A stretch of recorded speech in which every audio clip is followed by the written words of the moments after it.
Hey guys, thanks for being here. Just before we get started, a couple of notes off the top that both Richard and Trevor have approved of me sharing this, and I've seen the episode and green-lighted it to go up. I just wanted to say thanks to Trevor for letting me share this. Love being a bro to you, and also just getting the opportunity to share these stories. I love sharing them. They're stories of God's grace. They're stories of redemption and forgiveness, and they're stories about God, really. And so I want to do more of these episodes as well, and share more of these stories. And so if you are enjoying this content and want to support the show, there's a few ways you could do that. I just wanted to share with you. So if you like, comment on the podcast, share it on your social media, share it with friends and family in a family WhatsApp group. Subscribe to Overtime. So I have Overtime episodes I do every week with Gary. They're fun. And it also gives you a way to support the show. You can do that at patreon.com/furiously-curious. There's a link in the description for that.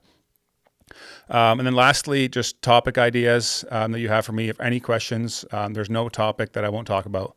And so if you have any questions or things you think I should talk about in the show, the weekly Briefcase in the Barn episodes, or in the long form format where I do have longer conversations with different people, send those in. I love to hear from you. You can send them through my website, furiouslycurious.co. There's a question form there. You can send them anonymously if you want as well. And or if you also know anybody that you know personally that you think I should have on the show, that'd be a cool story to share. Please hit me up for those as well. So with that, hope you enjoy today's episode. Cheers. Welcome back to another episode of the Briefcase in the Barn with me and Trevor. It's a new guy. It's a new guy. So we'll get to that. Welcome back. I'm happy you're here. This episode is sponsored by Julius Maljaars. He's a realtor, local realtor. So if you're in the Lower Mainland and need a realtor that will work his butt off for you, call Julius. Wearing his hat right now. But yeah, Gary How do you get his hat? You have to call him. Still waiting for one. Okay. There you go, Julius. Gary's says he's too busy. So we got the barn on. I'm bringing the barn onto the show. Thanks for being here. Okay, got a few things to talk about. I want to talk about, so you came on episode 14 of the podcast and told your whole story. Yeah. Which was titled Abused, Betrayed, and Redeemed. So we'll get to that because I want to talk about the feedback that you got since we did that recording. Yep. And also you met with the abuser. Yeah, we had a meeting back in November. Okay, so we'll talk about that. He reached out, so we had a meeting. Okay. But first, you wanted to talk about highlights. Yeah, it's a new year.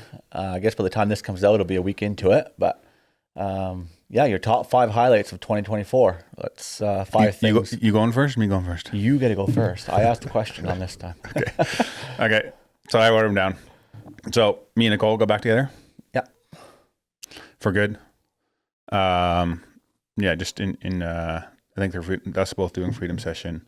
That was the biggest thing, just both forgiving each other and moving on, which is just huge.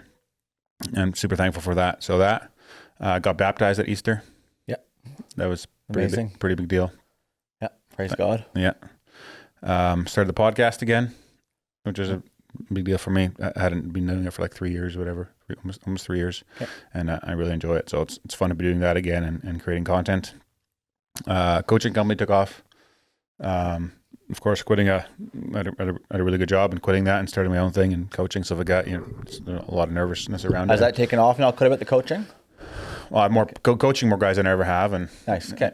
And so and I have really good results with the guys that I work with, and so no one's been disappointed yet. So and it's a ton of fun because you're making people's lives better. Yeah. So super pumped about that. That was 4, and then 5th was I said Freedom Session, but just doing that program last year. Yeah. There you go. So my 5 would be my daughter being born. The first one together with me and my wife. So that would make, we're a blended family. So it's 3 kids now. It's the first time doing it together with Claire, and it's been fun. Claire, she had her 2.5-year-old when I met her. So doing the whole parenting thing right from the start with her. It's been a lot of fun. Yeah. So that would be one. Just fun or also hard? It's hard, but I don't dwell on the hard days. There's more fun. There's more sleepless nights than hard. I mean, Oh, you mean with the baby now, or Yeah, just? yeah. Oh, okay, I was asking more blended family. I'll talk about that later. okay, yeah. No, there's some days it's hard, but Yeah. I don't know. It's part of parenting, part of the life, part Yeah. of what we choose, right? So, yeah, that's one.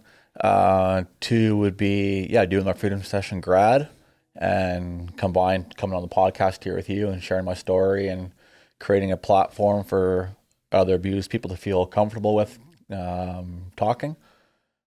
Three would be 10 years at my job where I'm at right now at the farm. And then four would be the Safe Families hockey tournament that I organized, put together back in August. What is that again? Safe Families. That's Oh man, it's a nonprofit organization helping families in crisis. So it's a great I guess organization. like rates like 30 grand or something, right? Oh no, more than that. We raised $50,000. 50 grand. Yeah, I set a goal when you hooked me up with your buddy. I said I have a goal of $50,000. He basically laughed at me. He's like, "You're not going to ever get it." I'm like, "I have no idea. It's my first time doing this. We'll see what happens." So Yeah. I think it was like 50,500 or something like Okay. that. You gonna do it again this year? Yeah, he actually texted me today. We got ice booked again. Okay. Just started playing again. So yeah, I'll be coming after everybody for money again here pretty quick. So, so look out. Yeah. Okay. Cool. Yeah. So that's four. And then what was my fifth one? Oh yeah, the fifth was my meeting with Richard. Okay. That was a highlight for the year. So Okay. So that's I mean, might as well transition right into that. So how is that a highlight? So just to recap, you're very badly sexually abused. yeah. And as a kid, the church didn't help. No. School didn't help. School Nobody didn't help. And caused huge trauma and problems and stuff like that. And you got to a place where you were able to forgive him, Yeah. the abuser, and move on, which is already incredible. But then you go you did the podcast, you did Freedom Session, which helped you work through a lot of those pains and hurts. You did the podcast. What was that reaction to that, by the way? Reaction to the podcast was very positive. A lot of people reaching out, either similar situations or just saying thanks for doing this, thanks for speaking out. Very positive. Lots of good feedback. So, no, it was. people still reaching out and stuff like that? It's been a little bit now that I've had people contact me. Last one would have been October. I had somebody call me, and again, like same thing. The church basically threw the family out, and I'm just like, oh, it's not good. Yeah. So, but it was like I said, right? Like I did it, make myself vulnerable, Yeah. share my story to give people opportunity to talk. Did you ever think, oh shit, what did I do? No. So the day it got released, that Friday when you released it, I was like, oh crap, like now my story's out there, it's on the internet. But my wife's family, they have a cabin out in Penticton there on the lake, and we were headed there for the day, and I was just able to like relax for the weekend and be like, oh shit, like, it's out there now, there's no turning back. But it was like within the day of it coming out, people were like messaging me. So it was scary at first, but because I've shared it before, like I've shared it like at Freedom Session in front of 300 people. Yeah. But this is different. This is the internet. And it was way more detailed. And Freedom Session was 5-10 minutes. Yeah. So this is way more detailed. But even like now, it's like I'm leading a group in Freedom Session, and all the guys listen to it. And I think like there's 3 guys that are at Freedom Session because they hear my story. That's awesome. Right. So it's like, okay, it was. Is there anything you missed in the story, like that you wished you would have talked about? Is there anything I missed? I don't think. I think the only thing I would say is Richard's kids should not be getting bullied. They should not be getting bugged by this. Like, they did nothing wrong. Leave his kids alone. Even leave him alone. Like, it's terrible what he did. His kids are not at fault. So maybe we should have touched on that in the podcast and be like, hey, his kids are innocent. Leave them alone. Like, stop being stupid.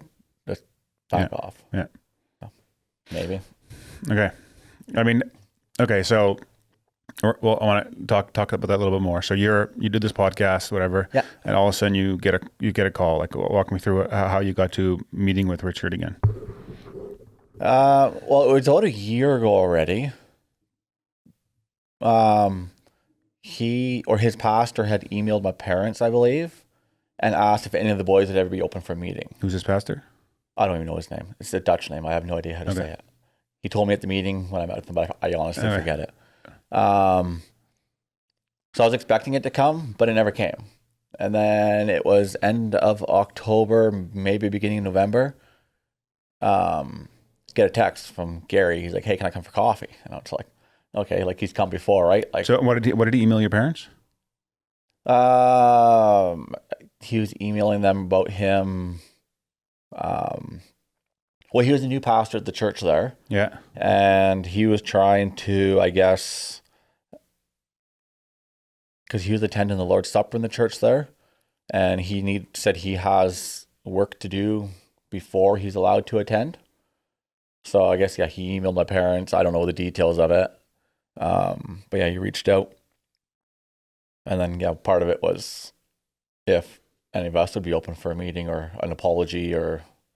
Okay, and what was your reaction then? Oh, I was really scared. Yeah, I wasn't in a spot where, like, we were probably in... It would have been October, November of 2023. Yeah. So we're in the shit of freedom session. This was before... Yeah, so this is still... Before the podcast and everything. Oh, yeah. Okay. Before the podcast came out. So I was scared. I'm like, oh, I don't want to talk to him. Like, I've seen him twice in the last 20 years. Like, I don't want to do this again. Like, it's too scary. So, but it never happened. So I was like, oh, okay. And then, then it was almost like a year later, I got email or I texted from Gary. So he came over for coffee, and I guess Richard had met with him and was like, hey, I want to have a meeting with him. Or he wants to have a meeting with you. And I'm like, did he say why? Yeah, he wanted a chance to say sorry. Okay. So he asked if I'd be open for it. So I was like, yeah. Prayed about it for a bit and talked to some friends, and they prayed for me, and yeah, we made the decision to make it happen. So, and then we did it. Okay, so when you called me and told me that the meeting, I was like shaken up a little bit, just the idea of it. Yeah, like, you wanted to get on the show here. So what how did you initially react? Like, and how'd you end up meeting? Like, how did that work? My initial reaction was I knew I had to do it. Okay. Didn't know why. I just knew it was something that was going to have to get done. Not something, I just didn't want it hanging over my head. Like, oh, he wants to meet. Like, did I do the right thing? Like, not doing it or doing it, or like, right? If I don't do it, is it going to be hanging over my head for the next couple of years? Do I have to rework through everything again? Through all the emotions and whatever, right? So, yeah, I right away said I would do it. And then, it took a couple of days to pray about it and think about it and just make sure that was the right answer, and felt it was. So I told Gary, we'll make it happen. I want it done sooner than later because, it was November, and then it's not something I wanted hanging over my head over Christmas and all that. So I think it was November 11, Remembrance Day, we had the meeting. Okay. And it was, I said, hey, one of my pastors came, and my wife came. And so one of your pastors came, your wife came. My wife came to the meeting. And then his pastor came with him. So. And Gary. Gary facilitated the whole thing. And so where do you meet? Salvation Army Church. Why there? I wanted a spot, like Gary suggested his house or our church or whatever. And I'm like, no, I don't know how my body's going to react to this. I was like, I want a spot where I don't think I'll ever be again. Where if it's if I don't react well to it, then at least I don't have a, like we're at Gary's house yesterday. If I would have met there and there'd be a bad place, I wouldn't want to go. Right? Yeah. So I just didn't want that feeling around any place. So he found a spot, and that was the spot. Okay. We did it. And so you just sitting there, and Richard walks in, walk me through it. Yeah. So we prayed as a group with my group, and then talked kind of the order of how we're going to do it. Gary says, I got full control of the meeting. Like, if I want to talk, don't want to talk, whatever. And then, got Richard, and then his pastor came and introduced himself to us. And Then my pastor read the Bible, prayed, and then Gary's like, Richard, the floor is yours. So he had a chance to speak, and I already told him all I want to hear is his coming to know God, meeting God, coming to faith story, and his apology. That's all I want to hear from him. And then he spoke for a couple minutes, and then he was done. So it was my turn to speak, and I was pretty nervous, pretty anxious, probably every feeling I had going through my body. And then my pastor opened the Bible to a passage in Philippians, and he pushed it over to me and asked me to read it. So I read the passage quick, and it's about it's Philippians 4, I think it is, or like a peace that transcends all understanding passage. And then I just started speaking. Or we can say the Holy Spirit started speaking, because I honestly tell you, for 2 days after the meeting, I couldn't really recall exactly how I said what I said. But I just spoke to him and just said, hey, the pain that you caused, the hurt that you caused didn't end today, whatever, or the day you turned yourself in or anything, it still hurts today. But Christ forgave me for all the stupid things I've done in the name of being abused, in the name of being divorced, right? Had excuses for everything, but Christ forgave me for that, so I forgive you. So I just forgave him, and I said, you have a little bit of time left here on earth, and it's time for you to make a difference. So hopefully I gave him a new lease on life, and from my perspective anyways, where he can be a little freer and he can find whatever he needs. So, and then that was the end of the meeting. And how did you afterwards, how did you reflect on it and stuff like that? Oh, I was hungry. So That's such a good response. That's usually what happens after things like that. Well, because I was so nervous, right? So on Sunday already, I'd taken 2 roasts out of the freezer. My wife's like, why are you taking 2 roasts out? And I'm like, don't ask questions. I'm just trying to find things that I love doing, right? I'm going to throw a couple roasts in the smoker and something to reflect on. I've got a happy thought, right? She's like, okay. She never asked questions. But the morning of, I didn't eat breakfast. I couldn't eat anything. We met at 1:00 in the afternoon. So I'm trying to get this, the roast ready, putting the salt and pepper on. And my hands were just shaking. So I didn't eat anything. But he left the room, and Claire was like, how are you feeling? I'm like, I'm good. I'm at peace. I'm hungry. I got to go eat. It was the most peaceful, freeing moment I've ever experienced in my life. And so what was freeing for you about it? Because you had already forgiven him before. Yeah. I wouldn't know how to explain it. No idea. Meeting, I guess I've done everything but talk to him. Yeah. Maybe. I have no idea. Yeah. But it was, just sat there and he left, and I was calm, at peace. And the feeling is hard to explain. Yeah.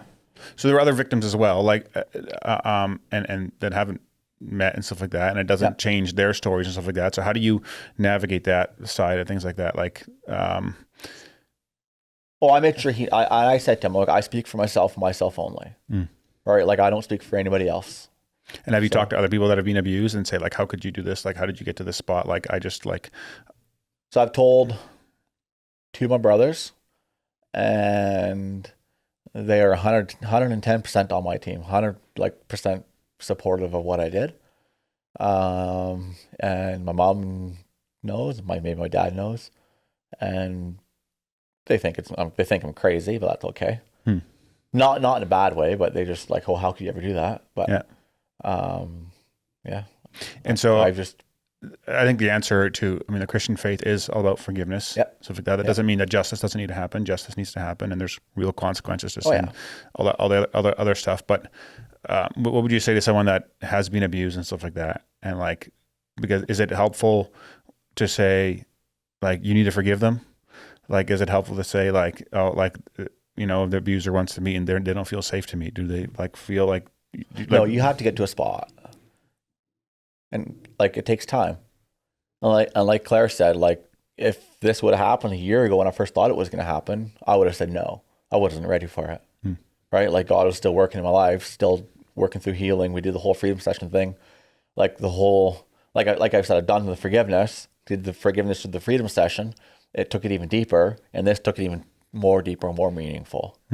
Right? So if somebody else is abused, God gives us the time to grieve and heal. But he does also command to forgive. and that it is a process. If you never get it to in your life, I don't like that's process, right? Yeah.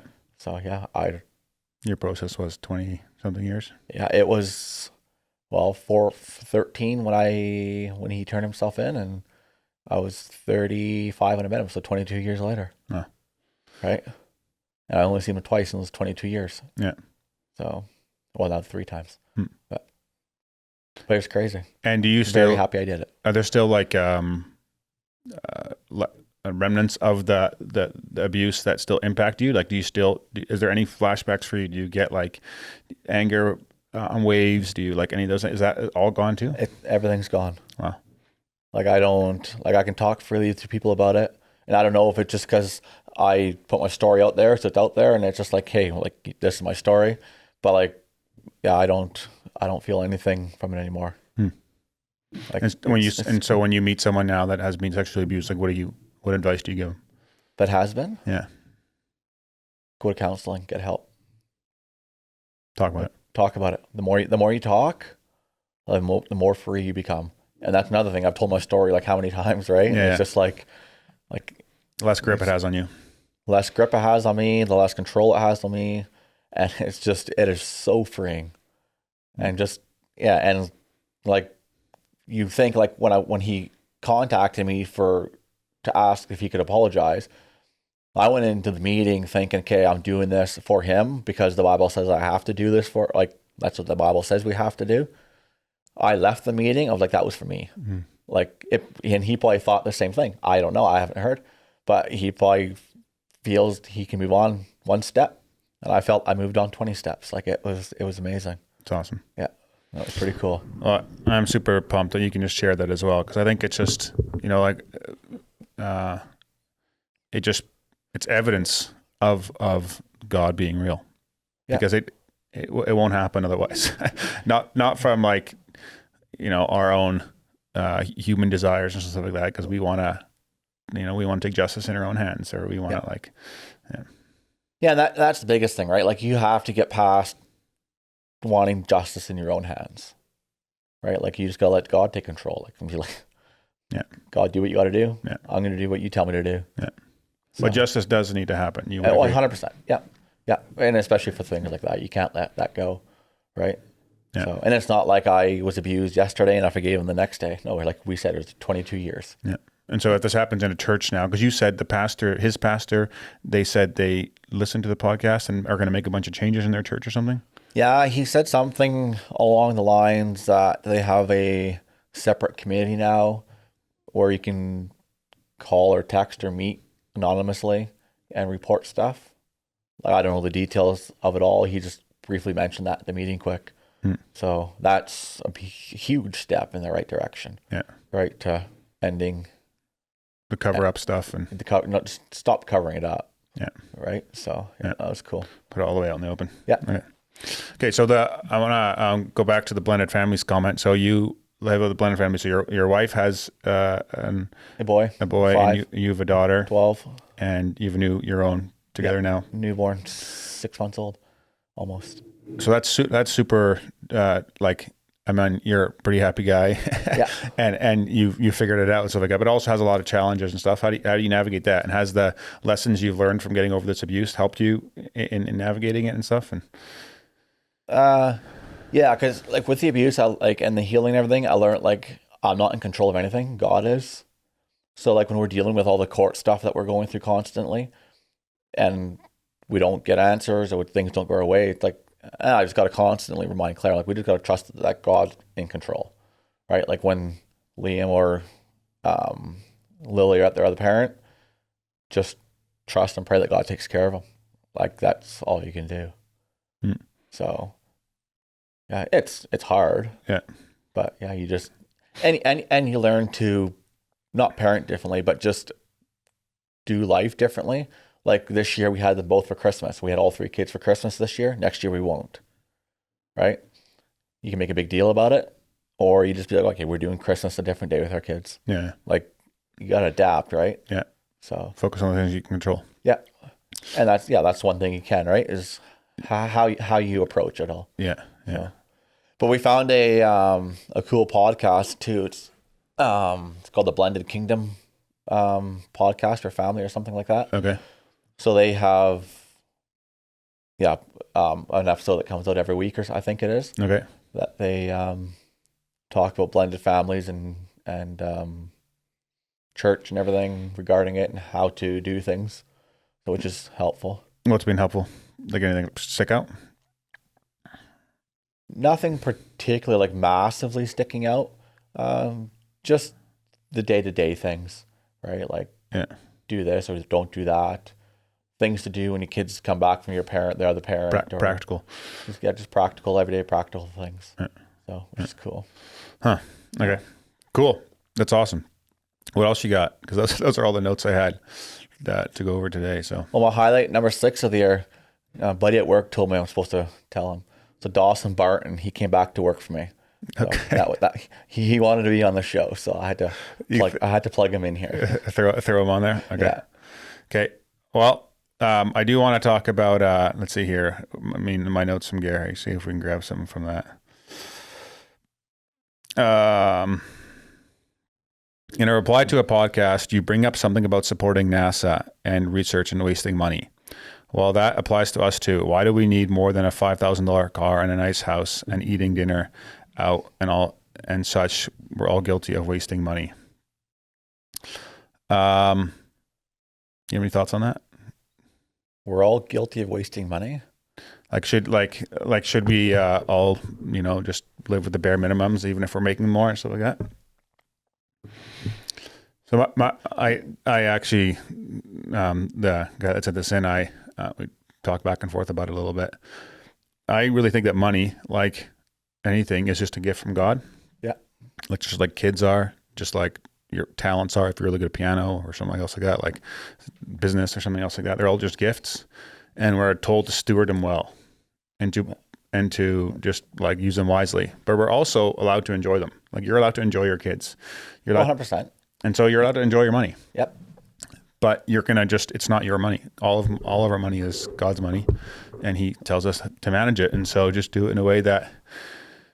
If you're going to buy $100,000 vehicle, and it's not your idol, and you can still feed your family, you can still take care of the homeless, I don't know who really gives a shit. Yeah. But if you're spending $100,000 on a vehicle, and now your kids can't eat, or it's all about your vehicle, and you got to work your ass off now just to pay for that vehicle. You can't spend time with your kids. And you can't spend time with the kids. Well, it's wrong. Yeah. So it's like that. Where your money goes, it's where your heart is, right? Yeah. So if you're doing, you're not doing anything good with your money. Well, your money is there. Yeah. Yeah. Yeah. I mean, you'll be able to tell. I always say, like, look at your bank statement and look at your calendar. Where you're spending your time. So, yeah. Okay, got one more here. What do we got for time? 27. I had an elder tell me I should stay in the church because once you become a church member, it's like a marriage and you shouldn't leave. Oh boy. So okay. I didn't really know the answer to this one, so I asked my pastor about it a couple of weeks ago when I was talking about it because I wasn't sure if me and Gary could come up with anything. And he just said it's like that's just not in the Bible. Like it's all control. Yeah, it's all, exactly. Like I don't know. It's it's bizarre that they would even say something crazy like that. Yeah. Like why? There's a book. There's a whole bunch of things going through my mind right now. Okay, you have to process that. But there's a book called 9 Marks of a Healthy Church by Mark Denver, I think it is, or 9 Marks Ministry. But read that if you're curious. But yeah, there should be it's not about control. It's not about keeping it like together for life. And the church is God's whole church. It's not just like some denomination that you're tied to. And if they're trying to keep it together by saying it's a marriage, well, they're taking something that's not in the Bible and adding it. You ever wonder what heaven's going to be like? Yes, a lot. Right? So you got your Dutch Reformed churches. You got your Catholic churches. Yeah. You got how people in Africa support and then they do church. But there's only one heaven. Yeah. And then you get the way the Dutch Reformed people sing. And you get well, the way the African Americans sing. They're going to have no place to plug in the organ. Right? Like, it's like, Why be so narrow-minded? Yeah. And he didn't say that church is the only right church. He just said you should stay there. But that's almost like saying my church, like whoever sent that in, it's like my church or that church is the only right church, and Yeah. everyone's got to come to this church or you want to hell kind of thing, or I don't know. Yeah, but I don't think it's like a marriage. Like it's like if it's not helping you grow in your faith, There's other places. there's other places. Like there's not like it's not a one size fits all, or you have to be there for life sort of thing. You're like your commitment is to Christ. It's not to a church or like a institution or something like that. Like then that's not a church anymore, anyways. Yeah. So Be the church. Be better. Go to the suffering people in the world to show them Christ. Yeah.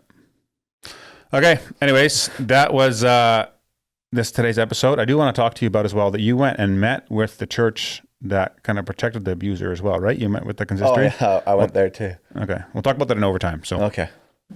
Okay, guys, thanks for listening. Like, comment, share, subscribe if you want. Subscribe to Overtime. Appreciate the support. And Gary will be back next week. Here we are.